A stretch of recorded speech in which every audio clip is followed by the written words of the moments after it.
രാജേന്ദ്ര രാവിലെ തന്നെ അടിച്ച് കയറ്റൂടാ. എന്നെ ഒന്നും കൊണ്ടുപോടാ. എങ്ങോട്ട്? എടാ അന്ന് നമ്മൾ പറഞ്ഞില്ലേടാ. ഇനി എങ്ങോട്ടാന്ന് പറഞ്ഞാലും എനിക്ക് വരാൻ സമയമില്ല. നീ പോയ ചുമ്മാതെ. ഞാൻ എപ്പോഴും പറയുന്ന പോലല്ല, എനിക്കൊന്ന് പോകണോടാ, അത്യാവശ്യമാടാ, എന്നെ ഒന്ന് കൊണ്ടുപോടാ.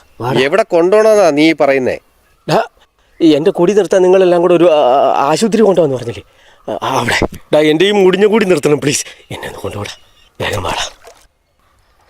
ഇപ്പൊ എവിടുന്ന് വന്നു നിനക്ക് ബോധോദയം? എടാ ഞാൻ ഉൾപ്പെടെ നമ്മുടെ കൂട്ടുകാർ മൊത്തം നിന്റെ അടുത്ത് പറഞ്ഞില്ലേ ഇവിടെ കുടി നിർത്താൻ. നിന്റെ മരിച്ചുപോയ ഭാര്യ നിന്റെ കാല് പിടിച്ച് കരഞ്ഞ് പറഞ്ഞല്ലേ ഇവിടെ.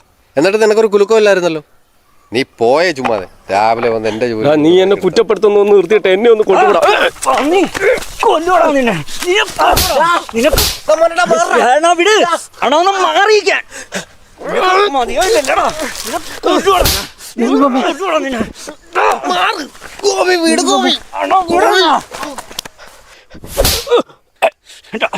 മതിയായില്ലടാ നിനക്ക്. ഗോപി നീ മാറ്. ഇനി നീ തല്ലി അവൻ ചത്തു. എടാ അവൻ നന്നാവണമെന്ന് പറഞ്ഞു വന്നതാ.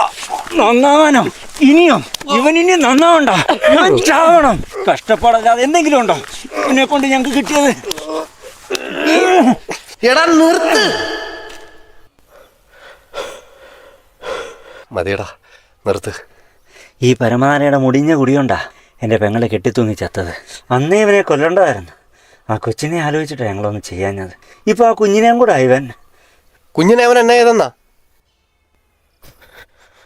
ഇവൻ കൊണ്ടുവച്ച കുപ്പീന്നാ 6 വയസ്സുള്ളവൻ്റെ മോനെടുത്ത് കുടിച്ചത്.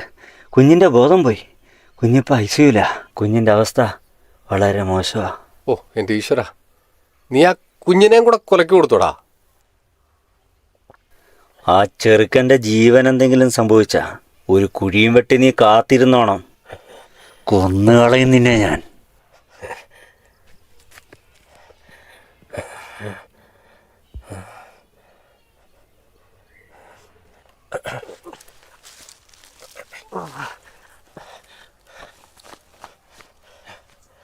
എന്നെ ഒന്ന് കൊണ്ടുപോടാ, എന്നെ ഒന്ന് കൊണ്ടു പോടാ. എൻ്റെ വീട്ടിൽ നിന്ന് ഇറങ്ങിപ്പോടാ.